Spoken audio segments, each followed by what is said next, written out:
在手中慢慢捏塑成型，仿佛有了全新生命。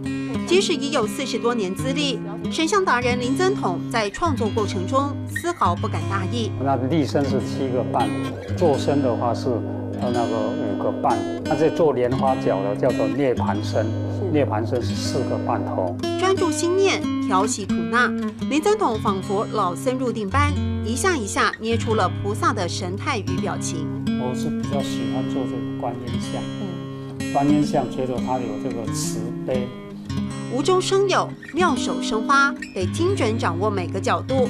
而要完成一尊菩萨，光是手指头就得费上半天功。佛像都讲求比较尽善尽美，这个是属于这个比较传统的工艺。一尊观世音菩萨的坐像缓缓成型，细致的神态栩栩如生。喜欢比较亲近，不喜欢打扰。精神好的话，我有时候都到天亮都还在工作。师父领进门，修行在个人。曾经获得新传奖的肯定，林增统仍然坚持每天晨起创作，保持清净的心，孜孜不倦。老安的客家话怎么说？可不可以教观众朋友？按奏旗，按奏旗，或者很简单的按奏，按奏，按奏。你也可以说按奏旗，按奏旗。